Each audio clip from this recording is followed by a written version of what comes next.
გამარჯობა ძვირფას მომსმენელებო, ეთერშია გენდერული ამბები, თბილისის სტუდიიდან დავით კაკბაძე მოგესალმებათ.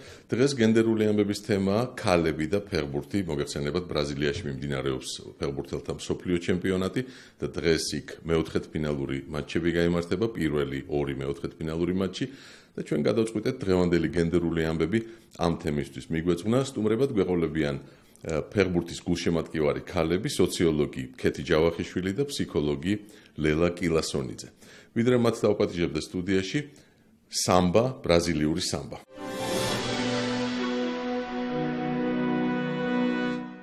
ძვირფას რადიო მსმენელებო, გენდერული ამბები გრძელდება საფეხბურთო თემით. მოგესალმებით, ბრაზილიაში მიმდინარეობს ფეხბურთელთა მე-20 მსოფლიო ჩემპიონატი. დღეს პირველი მეოთხედფინალური მატჩები იმართება, გერმანია, საფრანგეთი და ბრაზილია, კოლუმბია. და გადავწყვიტეთ ფეხბურთისთვის მიგვეძღვნა დღევანდელი გენდერული ამბები, უფრო სწორად, უფრო კონკრეტულად თემა გახლავთ ფეხბურთი და ქალები, გულშემატკივარი ქალები და ფეხბურთი. როგორ გულშემატკივრობენ ქალები ფეხბურთს, ვის გულშემატკივრობენ, რატომ გულშემატკივრობენ და ასე შემდეგ. სტუმრებად მოვიწვიეთ სოციოლოგი ქეთი ჯავახიშვილი და ფსიქოლოგი ლელა კილასონიძე, რომლებიც სხვადასხვა გუნდებს ხომაგმენ, რამდენადაც ვიცი და იმედია, რომ თვითონ მოგვიყვებიან რატომ აირჩიეს ესა თუ ის გუნდი, რატომ იხრება მათი სიმპათიები ეს ამა თუ იმ გუნდისკენ და დავიწყოთ ქეთი, თუ შეიძლება. მოგესალმებით. მე გულშემატკივრობდი და სამწუხაროდ ვეღარ გულშემატკივრობ ინგლისს, იმიტომ რომ გამოვარდა. ინგლისის გულშემატკივრობა დავიწყე და აღარ 97-98 წლიდან, ოღონდ ძირითადად მსოფლიო ჩემპიონატიდან იწყებენ ხოლმე გულშემატკივრობას და მე დავიწყე ჩემპიონთა ლიგიდან. Manchesteris გულშემატკივრობა დავიწყე ჯერ და მე Manchester United-ის კი და Manchester United-ის გულშემატკივრობას გაყვა ჩემი გულშემატკივრობა ინგლისის მიმართ და ესე გაგრძელდა და ესე ულმედოდ ველოდები მას მერე რომ რაღაცას მაინც მივახცევთ და რაღაცა წარმატება ექნება. ჯერჯერობით თქვენი იმედი არ ჯერჯერობით თუ საკლუბო დონეზე უფრო მიმართლებენ ხოლმე იმედებს და მსოფლიო და ევროპის ჩემპიონატი ჯერ ვერ მოვახერხეთ ვერაფერი. ლელა, თქვენ? მე გულშემატკივარ საქართველოს ნაკრების ანუ ეს არის ჩემი ტკივილი, იმიტომ რომ ძალიან მიყვარს ფეხბურთი და ძალიან მინდა რომ საქართველოს ნაკრებმა მართლა მიაღწიოს წარმატებებს და ნამდვილად არ გულშემატკივრებდი არც ერთ ნაკრებს საქართველოს გარდა და მიძულებული ვარ გულშემატკივრო რომელიღაცა სხვა ქვეყნის ნაკრებს თან ხანდახან მეცინება ხოლმე მარტო ქართული გრუდ გავარ და იტალია, ბრაზილია, არგენტინა რო ყვირივარ, იმიტომ რომ არ არის პრინციპში ბუნებრივი უნდა ყვიროდეთ საქართველოს. ნუ ბრაზილიაში საქართველოს ნამდვილად არ ყვირდით. არა, ეხლა მე გულშემატკივარ ბრაზილიის ნაკრებს. ანუ საერთოდ ბავშვობიდან გულშემატკივარი ვარ ფეხბურთის. თავიდან ვიყავი ჩამოუყალიბებელი, აი როგორც აი ვისკის ან რაღაცა სასმელს რო სვავ, ხო? ანუ შეიძლება დაიწყო რაღაცა უაზრო სასმელი. ბოლოს ასე კი რო გემატება, რაღაცა პრიორიტეტები გიყალიბდება, გადაი შეიძლება ვისკი შეგეყოთ. აი ესე მივედი ბრაზილიამდე მე. დავიწყე რაღაცა ნაკრებებით, რაღაცა ბოლო 94 წელს არ გულშემატკივრობდი ბრაზილიას, არა და ბრაზილია მოიგო. მაშინ პროტესტი მქონდა იმ მხრივ, რომ როგორც არის მთელი საქართველოს ბრაზილიას ბავშვებდა რაღაცა მაღაზიანები. მე ანუ 94 წლიდან 98 წლამდე მე საკმაოდ ინფორმაცია მივიღე ფეხბურთზე, ანუ დავიწყე წიგნების კითხვა, წავიკითხე გარინჩაზე წიგნი, პელეზე წიგნი წავიკითხე, უყურებდი რაღაცა გადაცემებს და ნელ-ნელა მივხვდი რომ ანუ რაღაც ცოდნა რომ მივიღე ანუ ბრაზილიური ფეხბურთის მიმართ აბსოლუტურად განსხვავებულად გამოვეწყო, მიყვარს ბრაზილიური ფეხბურთი, იმიტომ ეს არის ძალიან ბუნებრივი სპორტი მაგათთვის, ისინი ცეკვავენ სტადიონზე, ყოველთვის ესე იყო, ანუ წლევანდელ ჩემპიონატზე ცოტა კრიტიკულად ვარ განწყობი, ნაკლებად მომწონს. შემთხვევითი არ იყო რომ სამბა მოვასმენინეთ ძალიან მესიამოვნა, იმიტომ რომ ფეხბურთი ჩემთვის მაინც ბრაზილიის სამხრეთ ამერიკასთან ასოცირდება, სამხრეთ ამერიკულ ნაკრებებთან, პატივცემ ევროპულ ფეხბურთს, მაგრამ მაინც ჩემთვის აი ბრაზილია მაინც აი ძალიან ბუნებრივად ერწყმის ასე ვთქვათ. დიდი მადლობა ლელა. ქეთი, აი ლელამ აგვიხსნა დაწვრილებით, რატომ აირჩია ბრაზილიის ნაკრები, რატომ გულშემატკივრობს. თქვენ რა მაგარჩევინათ ინგლისის ნაკრები? ეხლა კი თქვით რომ Manchester United-დან დაიწყეთ და ასე შემდეგ, მაგრამ აი თუნდაც რატომ Manchester United, რატომ ბრიტანული ფეხბურთი? სტილი მომწონს. სტრაფი ფეხბურთის სტილი მომწონს ის რომ ინგლისური ფეხბურთით შეგიძლია დატკბე სრული სეზონი და არელოდები მაინდა-მაინც მსოფლიო ჩემპიონატს რომ ჩავიდნენ და სადღაც 4 წელიწადში ერთხელ გამოჩნდეს და ტაში დაუგრა ბევრად მეტი სიამოვნების მიღების საშუალებას მაძლევს მე ინგლისური ფეხბურთი, იმიტომ რომ მუდმივად სადღაც მონაწილეობენ ძალიან საინტერესო ჩემპიონატებში და ძალიან მიყვარს ინგლისის ჩემპიონატი. ინგლისის ჩემპიონატსაც საადევნებს. ინგლისის ჩემპიონატი, გუნდს რო გულშემატკივრობ, თქვა საკლუბო დონეზე, მე უკვე იმის აი ნებისმიერ თამაშს უყურებ. ეხლა კიდე იმდენად ბევრ თამაშს ვეღარ უყურებ, რამდენადაც ადრე უყურებდი, როცა ცოტა მეტი დრო მქონდა, საერთოდ თამაში არ მქონდა გამოტოვებული. ძალიან მაღიზიანებდნენ, თან რაღაცა ისეთი ის დამეწყო, ალბათ რა ვიცი, ინგლისელები ვით უდგებოდი თუ რაღაც აგრესიული გავხდი, მაგალითად ვერ ვიტანდი არსენალს, რომელსაც ყავდა ფრანგი მწვრთნელი, იმიტომ რომ არ თამაშობდნენ ესენი ინგლისურ ფეხბურთს და მოთამაშეების უმეტესობაც არ იყო. ხო, არ იყო, ფრანგები იყვნენ და ნუ სხვადასხვა ქვეყნებიდან იყვნენ და ძალიან ვბრაზდებოდი, რომ რა საშინელებაა ეს შუა ინგლისში რომ დადგა იქ და თამაშობთ ამ ფრანგულ ფეხბურთს, მე მინდა ინგლისური ფეხბურთი, კარგი გადაწოდებები, ბევრი გოლები, იქ თავით თამაში, კარგი კუთხურები და ასე შემდეგ. ნუ ზოგადად გემოვნების ამბავი აბსოლუტურად. თუმცა რაღაცა გავლენა ალბათ, ნუ ოჯახის თქვა რაღაცა პრიორიტეტებსაც აქვს.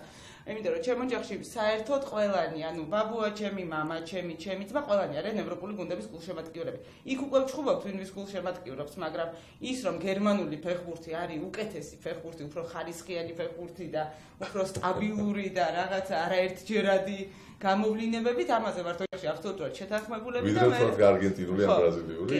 დიახ, და ამაზე ვართ შეთანხმებულები ოჯახში, რომ ჩვენ მოგწონს ევროპული ფეხბურთი და მე ხან ჰოლანდიას გულშემატკივრობდა ბაბუა ჩემი, მამა ჩემს გერმანიას გულშემატკივრობს და ნუ ეს აწყობილი თამაში მოწონს და მე რაღაცას ინგლისური თამაში ჩემ გემოვნებას ყველაზე მეტად მოერგო და იცი გაგიმართლათ რომ ფეხბურთი არ იქცა ოჯახში განხეთქილების მიზეზად. ეს კარგია. თუმცა მე ვიცი ოჯახები, სადაც ძალიან დიდი კონფლიქტების მიზეზია ხოლმე სხვადასხვა გუნდების გულშემატკივრობა. საკმაოდ გაკვირვებული იყო დედაჩემი.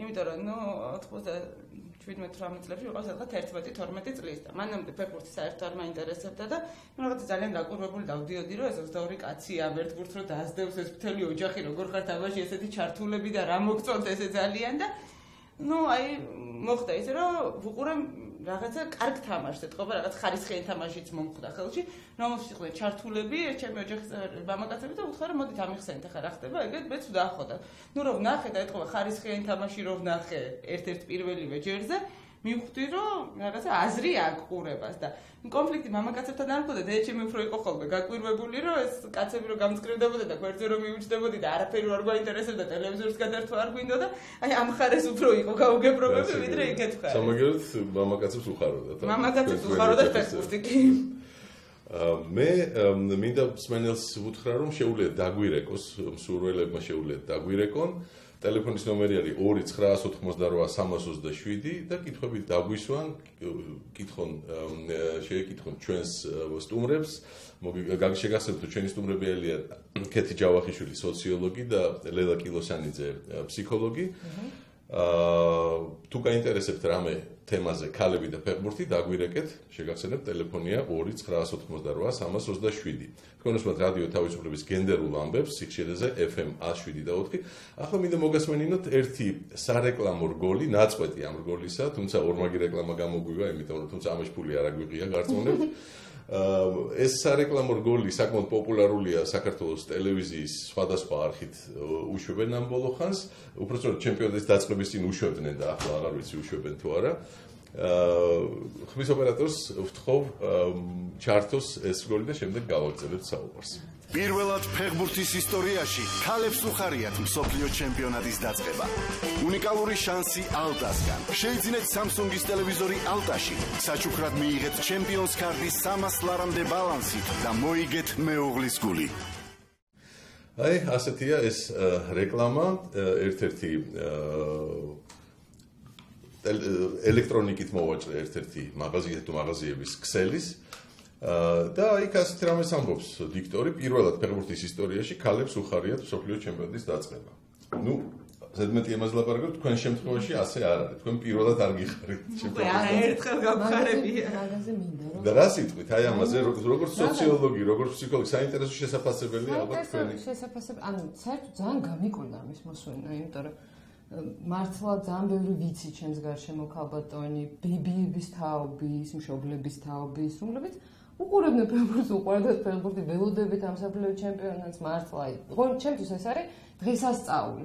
დედაჩემი არ არის გულშემატკივარი, დედაჩემისთვისაც დღესასწაული, იმიტომ რომ ოჯახში არის რაღაცა ისეთი განწყობა, სადღესასწაული და უცებ რა გესმის ეგეთ რაღაცა, რომ პირველად არ ვიცი რატომ მოვიდეთ ეგ გაზრად, ანუ სავარაუდოდ იქიდან გამომდინარე. აი აქ არის მარკეტინგის მენეჯერის, ამ კომპანიის მარკეტინგის მენეჯერის ახსნა და აი წაგიკითხავთ ციტატას. როგორც წესი, ქალებს არ უყვართ და არ უხარიათ ჩემპიონატის დაწყება, რადგან მთელი ერთი თვის განმავლობაში მეუღლეების ყურადღების მიღმა რჩებიან. ამიტომ ჩვენ გადავწყვიტეთ, რომ ქალბატონები გაგვეხმარებინათ და ფეხბურთის ისტორიაში პირველად სოფლიო ჩემპიონატი ყოფილიყო ზეიმი როგორც მამაკაცებისთვის, ასევე ხო, ნუ ეს არის სტერეოტიპი, რა თქმა უნდა, ეს არის სტერეოტიპი. საერთოდ ნუ არსებობენ ნამდვილად არსებობენ ქალები, როგორც მამაკაცები, რომელსაც უბრალოდ არ უხარიათ სოფლიო ჩემპიონატის დაწყება, რეალურად მსმენია მართლა. კერძო შემთხვევები არსებობს და ამბობენ, რომ აი, ფეხბურთი დაიწყო, ახლა ჩემი ქმარი მე ყურადღებას აღარ მოაქვს. რა თქმა უნდა, ეგეთი კერძო შემთხვევები არსებობს, როგორც მამაკაცების შემთხვევაში.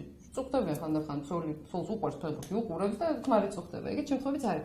ანუ ეს არის განზოგადება და რაც არ არის სწორი. ანუ არ შეიძლება განაზოგადო რაღაცა კონკრეტული ტენდენციები თელს ქალებზე, იმიტომ რომ მაგ შემთხვევაში ძალიან არ მესიამოვნა. ეს სტერეოტიპი ჩამოყალიბდა ალბათ, იქიდან გამომდინარე, რომ თავდაპირველად ახლა ალბათ ფეხბურთი, როგორც ასეთი ფეხბურთის თამაში რო დაიწყო ეს ფორმა რომ მიიღო ესეთი მასშტაბური, შეიძლება სტატისტიკურად მართლა უფრო მეტი მამაკაცი მაყურებელი ყავდა. ნამდვილად. კი, ეს საერთოდ ნებისმიერ პროცესია რა, ადამიანების გარეგნობა იცვლება წლიდან წლამდე წლების მერე, ხო?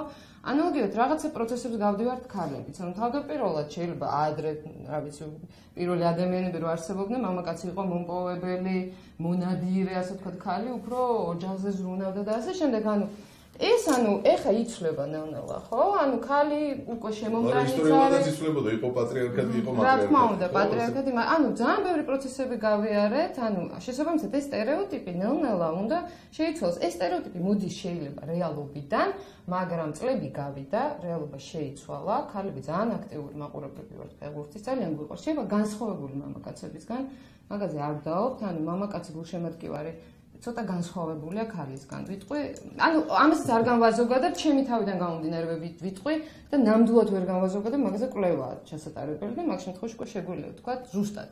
ჩემი თავიდან გამომდინარე, მე მაგალითად ვარ გულშემატკივარი ნამდვილად აქტიური, მაგრამ განსხვავდები აქტიური მამაკაცი გულშემატკივარისგან. აქტიური გულშემატკივარი მამაკაცი ყოველთვის ახსოვს წლები, შემადგენლობები, წვრთნელები, ტაქტიკა, ყველაფერი, დეტალები. ქალები ვუყურებთ სანახაობას. რა თქმა უნდა. ამაზე ცოტა მოგვიანებით მინდა ვილაპარაკოთ. კეთი, თქვენ ხო არ აქვს რამე ამაზე დასამართებელი? აი კონკრეტულ კომენტარის გაკეთება მინდა ამასთან დაკავშირებით, ცოტა პროფესიულ შენიშვნას უცებ რომ მივცემდი ალტას მარკეტინგის მენეჯერს, იმიტომ რომ რაღაცა კარგი არის ხოლმე, როდესაც კომპანიის სტრატეგია კვლევებს ეფუძნება და ჩვენ ამის მომხრეები ვართ, ძალიან გვიხარია კვლევებს კომპანიაში, როდესაც სწორად აკეთებენ ყველაფერს და ამ შემთხვევაში ეთქობა ეს გამორჩეთ ყურადღებას და აი სტერეოტიპებით მიუძგნენ ამ რეკლამას და გააკეთეს ესეთი რეკლამა. და მე გეტყვით როგორ არის სინამდვილეში. ფეხბურთის გულშემატკივრებიდან, ამ სოფლიო ჩემპიონატზე რომ ვისაუბროთ, არ ვლაპარაკობ ზოგადად. მაყურებლების 42% არის ქალი. აი ამ კონკრეტულ სოფლიო ჩემპიონატზე. კონკრეტულად ამ სოფლიო ჩემპიონატზე მაყურებლების 42% არის ქალი. თითქმის ნახევარი. ნახევარი 58% არის მამაკაცი, 42% ქალი, მაგრამ საკმაოდ დიდი პროცენტული შემადგენლობაა და 42% ქალს უთხრა რომ გულშემატკივრობის 42% უთხრა რომ შენ არ ხარ გულშემატკივარი, იმიტომ რომ ქალი ხარ ხო, რაღაცა ცოტა ცუდად ხდება ყურში, აბსოლუტურად სხვა მიზეზები. საერთოდ რა ქალი საქმეა ფეხბურთი, რა პასუხს გაცემთ ამ შეკითხვას? მაშინ მოდით, რა ვიცი, რა პასუხი გავცე, არც ვიცი. კაცის საქმე თამაში არ ვეჯიბრებით კაცებს. ქალების ფეხბურთის ყურება მეც არ მომწონს. კაცის საქმე არ არის, მაგრამ სანახაობა ნამდვილად არის და სანახაობის ყურების შესაძლებლობა ალბათ ყოველთვის უნდა გქონდეს და რა ვიცი, ხა ზოგ შემთხვევაში არის ხოლმე როგორც კარგი ფილმი, კარგი სპექტაკლი. რაღაცა ემოციების, რაღაცა მთელი რიგი მოდის ამ ფეხბურთის მატჩის ყურებიდან და გაყორო ეს ქალური არ არის, იმიტომ რომ შენ არ გესმის, ხო? არ მგონია უბრალოდ სწორი, იმიტომ რომ ჩვენ ესე ვართ. რა კითხვენ მიმდინარეობს სოფლიო ჩემპიონატი ახსენეთ, მოდით მოვისმინოთ რას ფიქრობენ ამ ჩემპიონატზე და ქალთა გულშემატკივრობაზე თბილისელები. ჩვენმა კორესპონდენტმა გიორგი გოგუამ ჩაწერა დღეს რამდენიმე თბილისელი და შეგვიძლია მოვისმინოთ მათი მოსაწებები. მეუღლესთან ერთად მოვუყურეთ ხოლმე სასიამოვნოდ ერთმანეთს გულშემატკივრობთ რა, იმას ემოციებით რა. სიამოვნეს უყურებენ ქალები. ჩემი დაქალებიც უყურებენ, სხვადასხვა კომპლექტ შემყავს უფრო მეტი დაქალი და იქ ბევრი უყურებს სხვადასხვა ფეხბურთს.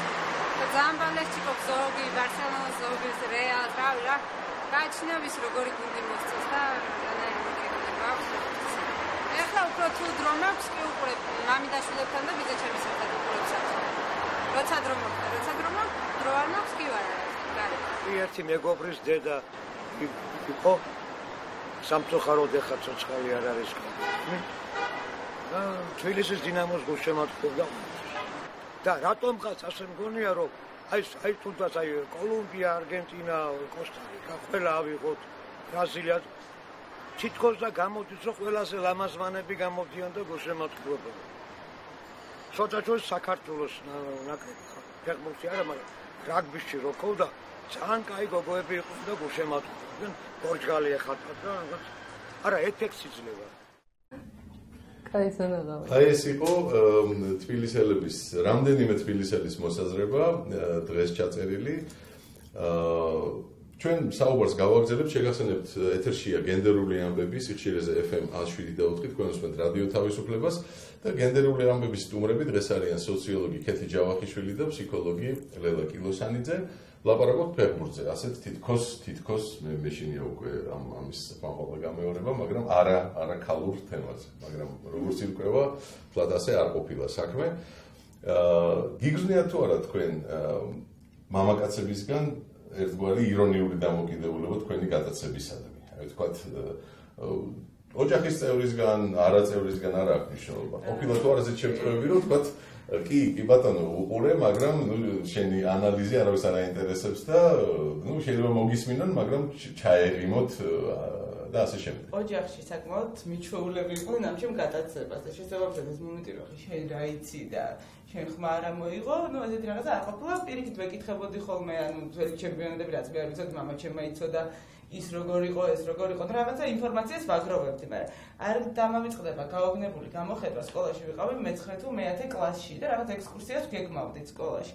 დაემთხვეოდა თამაშს ევროპის შესარჩევისთვის იტალია საქართველოს თამაშობდა ყოფილიყო თბილისში და ძალიან მინდოდა ამ მაჩზე წასვლა და აი არ დამავიწყდება ის გამოხედვა რომ ვთქვა თუ შეიძლება ექსკურსია გადავდგო, იმიტომ რომ მე ფეხბურთის მაჩზე ძალიან მინდა წასვლა და მაგ დღეს მე ექსკურსიაზე არ წამოვალ თქო და ბიჭებს არ უთქვამთ ეს ხო? არა, მე ავდექი და გამოვაცხადე რომ და რეაქცია იყო რომ ხო შენ თუ მასე ამბობ, ეხა ბიჭები რაღაც იტყვიან, მაგრამ აი ეს გაოგნებული სახეები რომ ეს რაღამ გააგიშა ხო? აი ნამდვილად იყო. და რომ რაღაცა არ ელოდებოდნენ. სხვა შემთხვევაში ხა რა იცი, გასაგებია ხა გარკვეულ შემთხვევაში შეიძლება მეტი იცოდან, მეტი ინფორმაცია ქონდა შეგროვებული, ჩვენც მივიღოთ, ვკითხოთ, გავუზიაროთ ერთმანეთს, შეიძლება რაღაცა თქვა ჩემს მას არ ახსოვდეს და რაღაცა მაჩის დეტალები და მე უთხრა, შეიძლება რაღაცას ვერ უყუროს და დაურეკო მე რომ ავიცი რა თამაში ვერ ნახე ესე და ესე ხდებოდა და ასე შემდეგ, ეს ოჯახის წევრების მხრიდან ეს დისკრიმინაცია არ მიგდება. რაღაცა მიეჩვიენ და ყოველთვის მეგობრებისგან, ნაცნობებისგან მეგობრებისგან, ნაცნობებისგან გარკვეულ სიტუაციაში მაგალითად ყოფილა ესე რომ რა იცი და მე რაღაცა ისეც რომ იტყვი, რაც აი მართლა იცი ან გახსოვს ისეთი დეტალი რომელიც შეიძლება სხვას არ ახსოვდეს, ახლა ესეც ყოფილა, ან რაღაცა ვთქვათ, სწორ ანალიზს გააკეთებ, მე უკვე რაღაცა იცვლება ხოლმე ეს დამოკიდებულება. ესეც ყოფილა, რომ ესპანეთი ჰოლანდიის თამაში რომ უნდა ყოფილიყო, მე თავიდან ვთქვი, რომ არ ვარაუდობ ესპანეთის მოგებას, თქო და შენო საერთოდ შენი არანაირი პროგნოზი არ დაიჯერებაო, პირველი კომენტარი ეგ იყო ქალებისგანაც და კაცებისგანაც და მეორე დღეს დავდიოდი ძალიან ამაყი და გამართული, რომ თურმე ჩემი პროგნოზი დაიჯერებოდა და ყველას დანარჩენის არა. მე ზოგადად ანუ გარშემო ისეთი ხალხი მყავს მეც რომლებიც ანუ ეგეთი მთლად ეგეთი სტერეოტიპები არ აქვს, მაგრამ აი ძალიან ქვეცნობიერად მაინც აიცით რა მომენტს გვგრძნობ, რომ მე რო ვუყურებ ფეხბურთს აი მამაკაცსა და მაინც მაგაც სამყაროში ვიჭრები თითქოს. მათაც ესეთი განცდა აქვთ, რომ მე თავის სამყაროში შემომიშვეს. არ ვიცი შეიძლება მაგრამ ეს უხარიათ ალბათ. ეს უხარიათ. ანუ უფრო პატივს გცემენ. უხარიათ, ფეხბურთი გაინტერესებს, რა კარგი, ანუ ის კი არა რომ არა და არა, უხარიათ, პატივს გცემენ, ანუ უფრო მაღლა ხარ მათ თვალში, როგორც წესი, ანუ ჩემი პირადი გამოცდილებით ვამბობ. ან უხარიათ ნამდვილად, იმიტომ რომ რაღაცა მათთვის ძალიან ძვირფას, მით უმეტეს თუ შენ ძვირფასი ადამიანი ხარ მისთვის, ან მათთვის ძალიან ძვირფასში შენ შემოხვედი და ერთს რაღაცა, მოგეთ აი ესეთ სიტუაცია, მაგრამ ანუ როგორც წესი მაინც არის მოულოდნელი მამაკაცისთვის შენ თუ რაღაცა კომპეტენტურ რაღაცა სიტყვი ფეხბურთზე, ან მაინც მოულოდნელია, ანუ უკვე ერთანო ეს მათთვის ცოტა არაბუნებრივია, იმიტომ რომ როგორც წესი მაინც მიჩნეულია რომ ხალი ნაკლებად ერკვევა ფეხბურთში და როგორც წესი კაცი მართლა უფრო დეტალურად ერკვევა, იმიტომ რომ მე გამოცდილება აქვს ამ ფეხბურთის ყურების ახლა ნელ-ნელა უფრო პოპულარული ხდება ქალებში. თანასწორად თვითონ აღნიშნეთ ლელა რომ თქვენთვის სხვა რაღაცაა მნიშვნელოვანი, თქვა აი ამაში განსხვავდება ქალისა და კაცის. ხედვა ფეხბურთის გონია ხო გეუბნებით ეს კვლევის საგანია, მაგრამ ჩემი გამოცდილებით ეგრეა. ეხლა წუთში ახალი ამბების მოკლე გამოშვება გვექნება. ჩვენ სადია საუბარს გავაგრძელებთ ახალი ამბების გამოშვების შემდეგ ამ თემაზე. მე მანამდე მსმენელს კიდევ ერთხელ შევახსენებ, რომ ეთერშია რადიო თავისუფლების გენდერული ამბები. ამ გადაცემის მოსმენა შეგიძლიათ ყოველ დღე ორშაბათიდან პარასკევის ჩათვლით და შაბათს და კვირას ორი გადაცემა მეორდება. ეს გადაცემა იწყება თბილისის დროით პირველ საათზე. მოკლედ ყოველ დღე უსმინეთ ამ გადაცემას. დღეს თემა განსაკუთრებულია, სხვა დროს ხშირად გვიხდება ლაპარაკი ოჯახურ ძალადობაზე, ისეთ უსიამოვნო თემებზე, როგორიც არის დისკრიმინაცია ქალის, დისბალანსის არსებობა და ასე შემდეგ. და დღეს საუბრობთ მე მგონი ყველასთვის სასიამოვნო თემაზე, განსაკუთრებით იმიტომ, რომ დღეს ფეხბურთის დღეა, ჩემპიონატი მიმდინარეობს ბრაზილიაში და დღეს მეოთხედფინალური მატჩების დღეა და ბარემ იმასაც ვიტყვი, რომ ახალი ამბების შემდეგ შეგიძლიათ დაგვირეკოთ ტელეფონზე 2-988-327 და კითხვები დავუსვათ ჩვენ სტუმრებს. კეთი ჯავახიშვილს და ლელა კილოსანიძეს. ახლა კი ახალი ამბების მოკლე გამოშვებით სტუდიაში შემოვიდა ნინო როდონაია.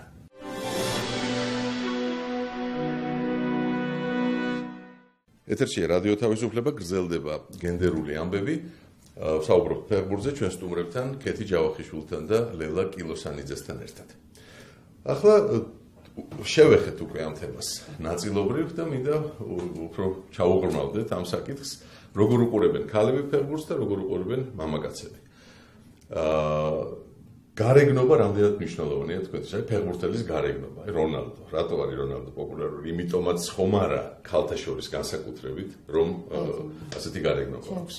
ჩემ შემთხვევაში ეგრე არ არის ნამდვილად, მიუხედავად იმისა, რომ ვიცი ბევრი ქალის განაც მსმენია, რომ არის სიმპათიური, რა კარგია და ან ეგეთ რაღაცა მსმენია რეალურად. ჩემ შემთხვევაში ეგრე არ არის, იმიტომ რომ ბრაზილიის ნაკრები სიმპათიური ფეხბურთელებით ნაკლებად, დავით ლუისი არ მოხდა. ხო, ეს ყველაფერი ის არის გემოვნების ამბავი, მაგრამ კლასიკურად არის კაკა ნამდვილად სიმპათიურია კი. ანუ მაგრამ მე ნამდვილად ჩემთვის მნიშვნელოვანია ქარიზმატული ფეხბურთელები. აი რობერტო კარლოსი რატო მომწონდა ყოველთვის, იმიტომ რომ მოედანზე რო იყო, აი ძალიან ქარიზმატული ტიპი იყო და რაღაც აი ჩანდა თამაშსაც ეთყობოდა, მაგრამ თამაშიც ისე ჩანდა მოკა ძალიან ეფექტური იყო. ამიტომ ჩემთვის მნიშვნელოვანია ქარიზმა ფეხბურთელში და არა დაუშვათ რამდენი სიმპათიურია, ლამაზია, უშევლობა ძალიან ანუ ამას არ ვაქცევ მოკეთ ყურადღებას. მიუხედავად იმისა, რომ ბევრი ქალის გამსმენია, რომ აი რა სიმპათიური ფეხბურთელები არიან ესპანეთის ნაკრებში, რა სიმპათიური ფეხბურთელები არიან იტალიის ნაკრებში და ასე შემდეგ. ანუ ძალიან ბევრი ამ კუთხითაც გულშემატკივრობს კი. თქვენ? ცხადია ხა ჯობია სიმპათიური კაცი რო თამაშობს და რაღაცა მუსიმპათიო მაგრამ. რა ვიცი, ისთვის ჯობია გარიჩას ცალიფეხი მოკლე ქონდა.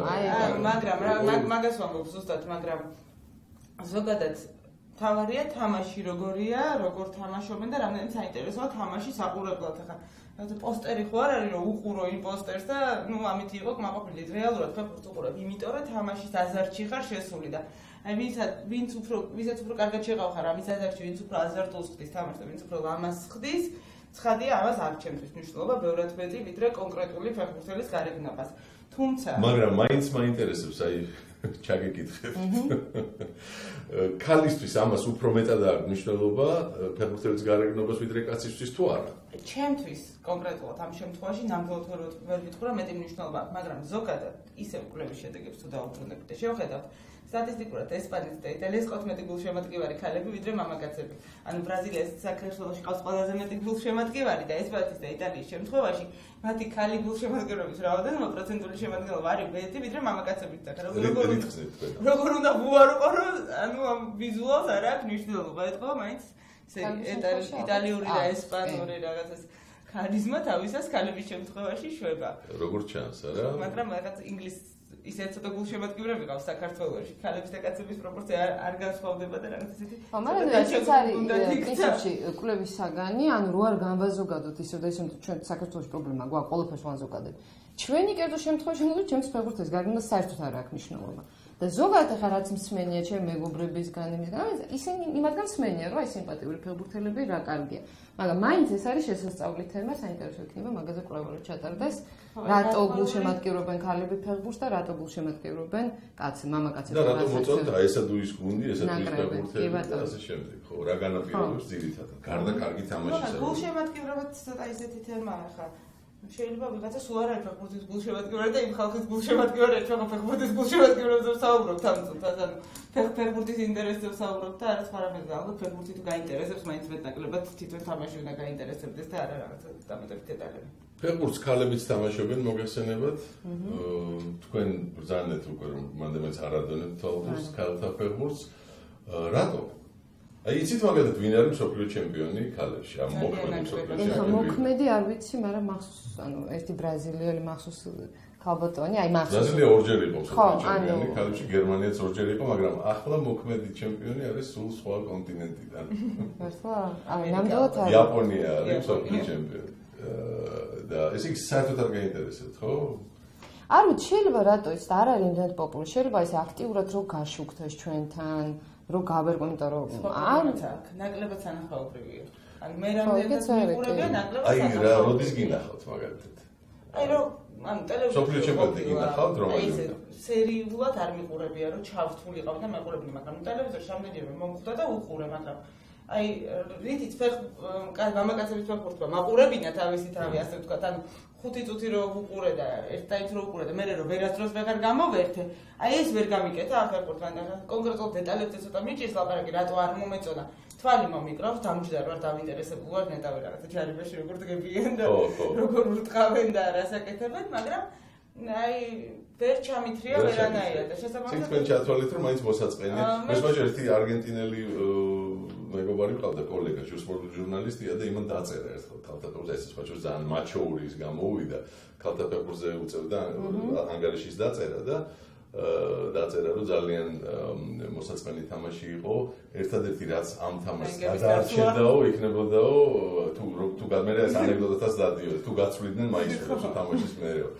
და ნუ რა ვიცი კაცია და გუნება თანდათან სულ უფრო პოპულარული ხდება ეს ქალთა ფეხბურთი. მინდა და მეთქვა რომ ხა კაცების ფეხბურთს აქვს ვეროთ უფრო ხანგრძლივი ისტორია და ქალებისას უფრო ხანმოკლე. შესაბამისად ახლა ესეთი სანახაობრივი დარწმუნებული ვარ, არც ეს ფეხბურთი არ იყო მაშინ, როდესაც იწყებოდა. ალბათ. და ხდებოდა მაგრამ ვერ დაგეხმარებე ხა 58 წელი რო ავიღოთ ბრაზილიის ნაკრები მაშინ, როდესაც პელე პატარა იყო გარინჩი თამაში. მაგრამ ეს პირველი ნაბიჯები არ არის მაინც. ხო, არა, პირველი არა.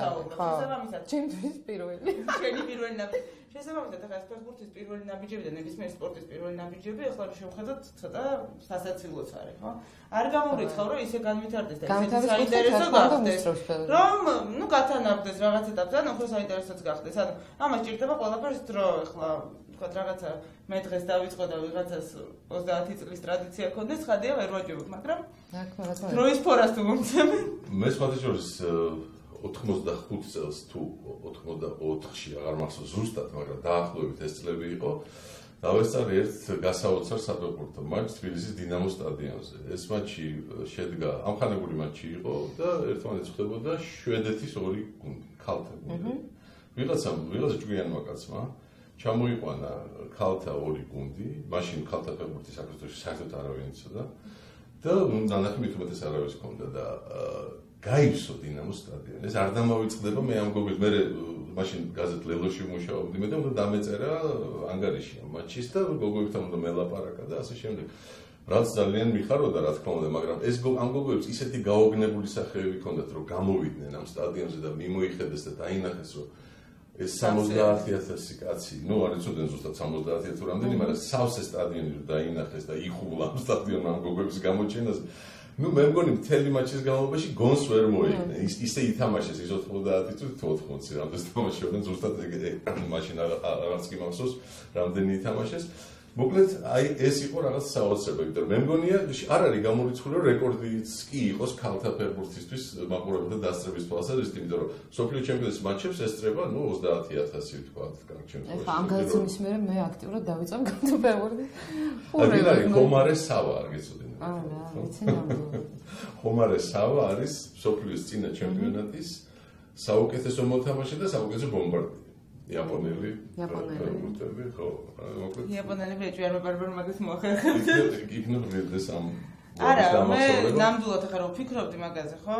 ან დღეს ფიქრობდი ზუსტად, რომ ეს ქალების ფეხბურთი და რატო არ გვაქვს ინტერესი, მაგრამ სავარაუდოდ პერსპექტივაში არის ეს ინტერესი იმ ხრივ, რომ რაღაცა უბრალოდ ეტაპები აქვს გასავლელი, იმიტომ რომ ახლა პირდაპირ უწევს კონკურენცია, ძალიან სწრაფ, ძალიან ტექნიკურ, ძალიან განვითარებულ და მამაკაცების ფეხბურთში ძალიან გაზრდილია უკვე სტანდარტები, ხო, იმასთან მიმართებაში, რაც იყო თუნდაც ის რამდენ კილომეტრს დარბიანი იქ, როგორი ფიზიკური მომზადება ჭირდებათ, როგორი ტემპია მატჩების და შესაბამისად უკვე ამასთან უწევთ კონკურენცია და არ არის ადვილი გადასალახი. არა თანამდებობებში არიან. მაპატიეთ რო გაწყვეტინებთ, შეგვიძლია მოვისმინოთ ქალთა ფეხბურთზე ლალი გელენავას მოსაზრება. ლალი გელენავა რამდენიმე ხნის წინ, მეგონი 10 დღის წინ იყო ჩვენი სტუმარი და ის გახლავთ საქართველოს ქალთა ფეხბურთის ფედერაციის გენერალური მდივანი. აი, რა გითხრა მან? თვლი რომ სულაც არ არის ფეხბურთი მხოლოდ მამაკაცების საქმე. ძალიან კარგად თამაშობენ მსოფლიოში გოგონებიც ფეხბურთს და სხვათა შორის არის სანახაობრივად ძალიან ლამაზი თამაში.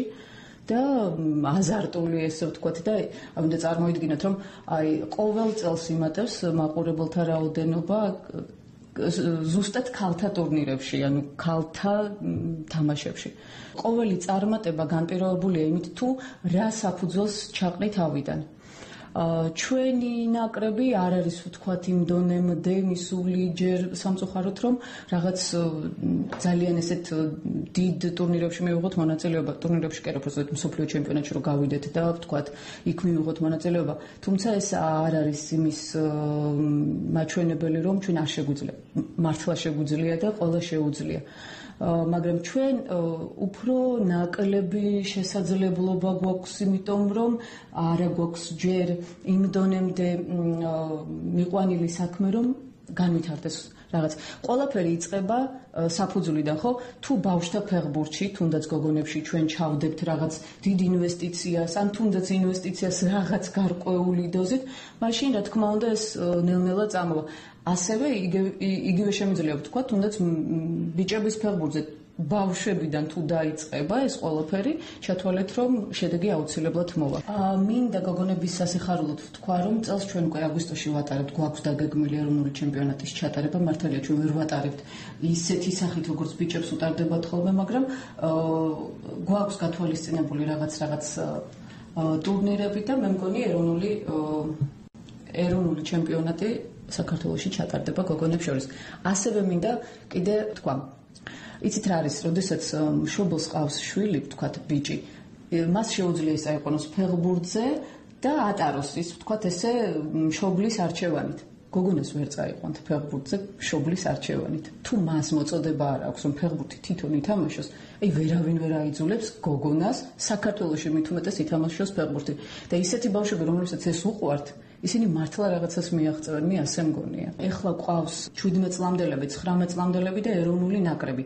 მაგრამ უნდა აღვნიშნო, წელს ჩვენ პირველად წავიყვანეთ 16 წლამდელი ბავშვები მოლდოვაში ამხანაგურ ტურნირზე, რომელიც რა თქმა უნდა UEFA-ს მიერ იყო ორგანიზებული და აი შეიძლება ბევრს გაუკვირდეს, მაგრამ მეორე ადგილი ჩამოვიტანეთ და ეს იყო სხვათა შორის ისეთი გოგონები, რომლებიც აი ფაქტიურად ტურნირამდე სულ რაღაც 20 დღით ადრე შეიკრიბნენ. და ივარჯიშეს და ჩვენ და საბედნიეროდ ჩვენ ყავს ახალი მწვრთნელი ახლა ბატონი თამაზ კოსტავა მან აი იმდენად სული და გული და მთელი თავისი გამოცდილება ჩადო ამ გოგონებში რომ შეუძლებელი მოახდინა რეგიონებში არის უფრო კარგად განვითარებული ბავშვთა ფეხბურთი და მით უმეტეს გოგონებში ქუთაისში, იგივე იმერეთში, გურიაში ძალიან კარგი ბავშვები ყავს. ეს გახლავთ ლალი გელენავა, საქართველოს ქალთა ფეხბურთის ფედერაციის ეს გახლდათ ლალი გელენავა, საქართველოს ქალთა ფეხბურთის ფედერაციის გენერალური მდივანი, მას მზია ფარესიშვილი ესაუბრა, ქალბატონი ლალიც ჩვენი გენდერული ამბების სტუმარი გახლდათ და ყავდა კიდევ ერთი სტუმარი, თაკო ტატუაშვილი, საქართველოს ფეხბურთელ ქალთა ნაკრების წევრი, რომელიც თურქეთში თამაშობს, თურქეთის ერთ-ერთ საკლუბო გუნდში, ადგილობრივ ჩემპიონატში თამაშობს და აი რა გითხრა მან. მე ვარ თაკო ტატუაშვილი, 23 წლის თამაშობდი თბილისის დინამოში, იქიდან შემდეგ წამიყვანეს თურქეთის ლულებურგასში წამიყვანეს, პირველად იქ თამაშობდი 1 წელი, შემდეგ 2 წელი გადამიყვანეს ადანასპორში და იქ ვაგრძელებ დღემდე მოღვაწეობას. ზოგადად საქართველოში დღესდღეობით ძალიან არ არის მივიღებული, აი იგებენ გოგო და ფეხბურთელი რაღაც სხვანაირად მიიჩნევენ, მაგრამ ყველა ქვეყანაში, ანუ უცხოეთში მიღებულია და სკანდინავიის ქვეყნებში უფრო ან ქალები უფრო მეტად თამაშობენ და მეტ ყურადღებას აქცევენ ვიდრე კაცებს. საქართველოში სამწუხაროდ არ არის ესე, მაგრამ ჩვენ ბევრი ლეგიონერი გვყავს დღესდღეობით. ეროვნულ ნაკრებში წამყვანი ფეხბურთელები 11 გოგო მაინც თამაშობს, 11 და შეიძლება მეტიც უცხოეთში თამაშობენ, თურქეთში თამაშობენ, უკრაინაში თამაშობენ, გერმანიაში ყავს ერთი ლეგიონერი, სლოვენიაში ყავს მეკარე. ანუ არის საქართველოში არ იცის ხალხმა არ კეთდება იმდენად პოპულირება ქალთა ფეხბურთს, მაგრამ ბევრი ლეგიონერი ყავს. რის ხარჯზეც შეგვიძლია ძალიან დიდი წარმატება გქონდეს. და მე პირადად დედაჩემი სპორტსმენი იყო და ყველანაირად ჩემ ოჯახში, რა ვიცი, მე ძალიან დიდად მიწყობენ ხელს. ჩვენ ვიყავით მალტაში, სადაც ფარერების ერთ-ერთი მოთამაშე იყო, თავის შვილთან ერთად თამაშობდა ნაკრებში. ის ქალი იყო 38 წლის და ბავშვი ყავდა 17 წლის და ერთად თამაშობდა ნაკრებში.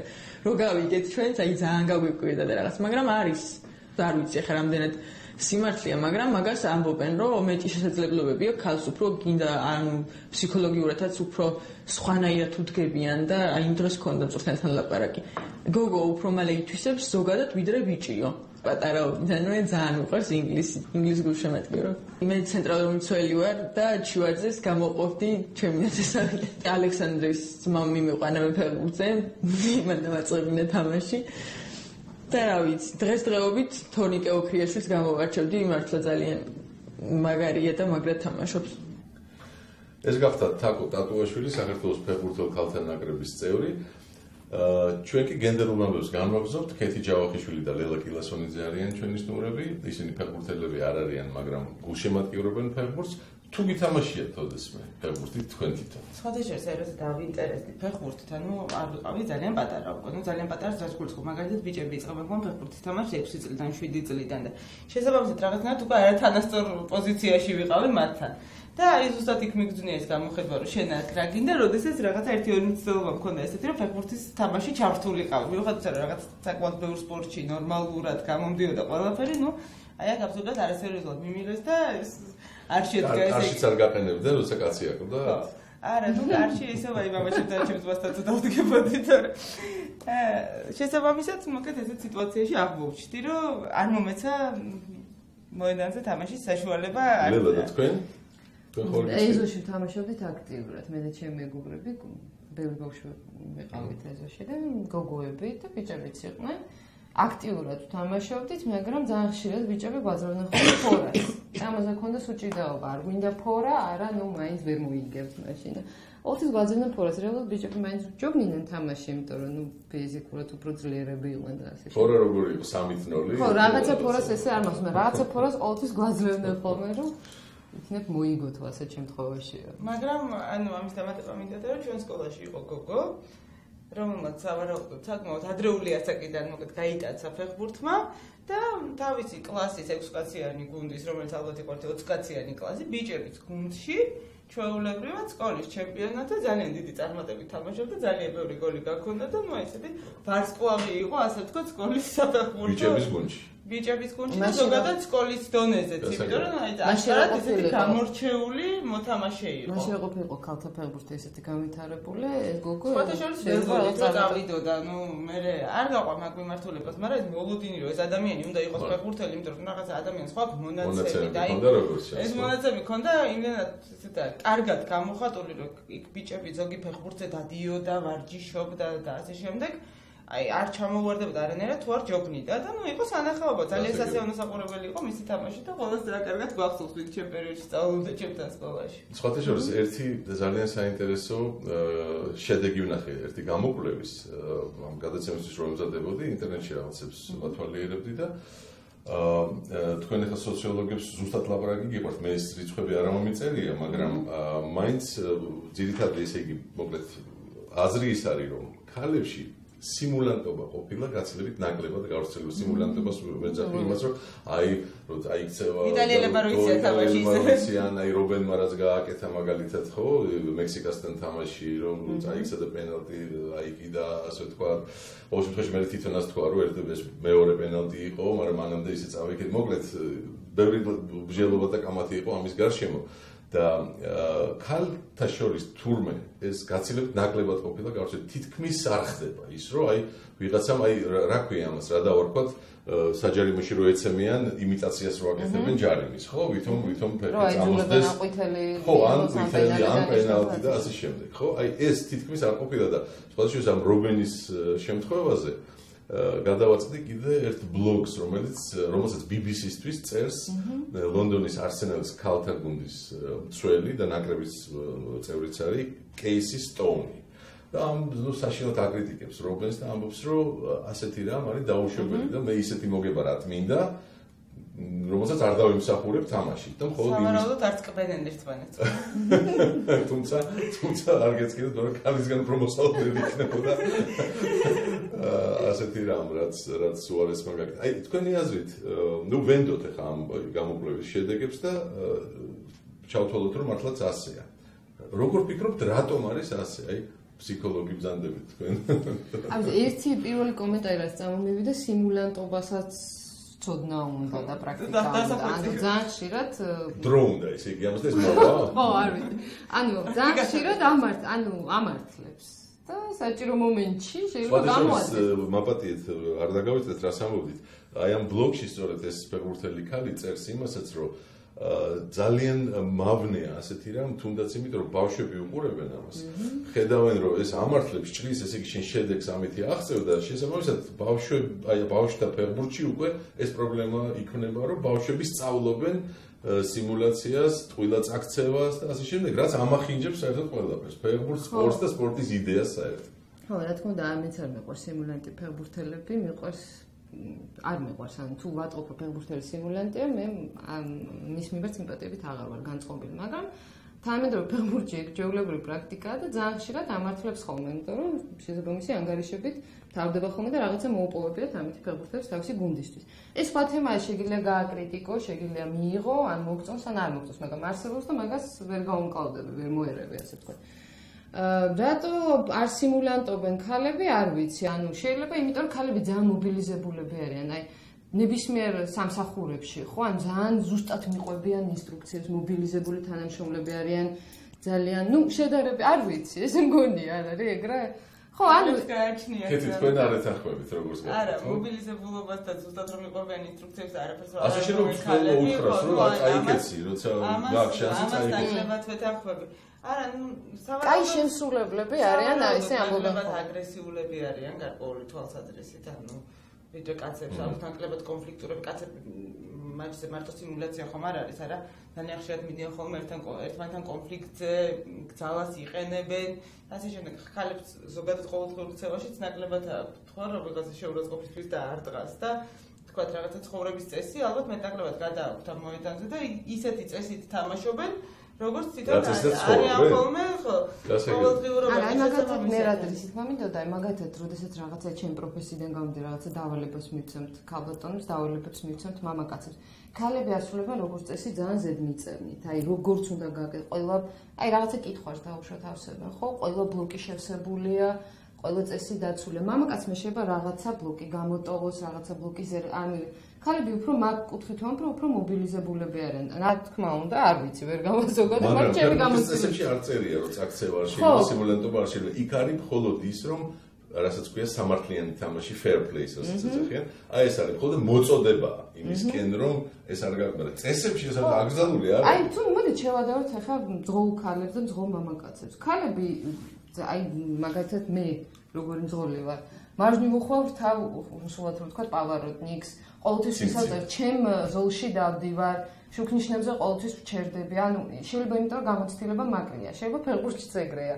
მამაკაცებს შეუძლიათ ანუ გამოცდილი მძღოლები რო არიან, დარღვევასაც, წესების დარღვევასაც ცოდნა უნდა აყო, ამბობენ.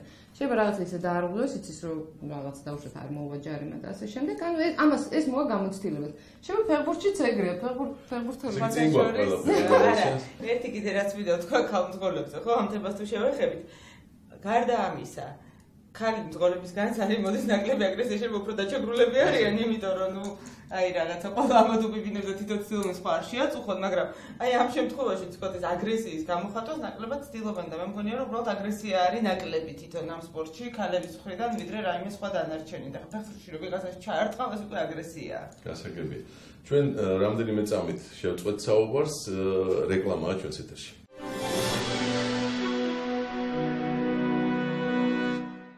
ეთერშია გენდერული ამბები, დასასრულს უახლოვდება ჩვენი გადაცემა. ჩვენთან ერთად არიან ქეთი ჯავახიშვილი, სოციოლოგი და ლელა კილასონიძე, ფსიქოლოგი. დღეს მოგეხსენებათ ბრაზილიაში მსოფლიო ჩემპიონატზე მეოთხედფინალური მატჩებია, გერმანია, საფრანგეთი და ბრაზილია, კოლუმბია.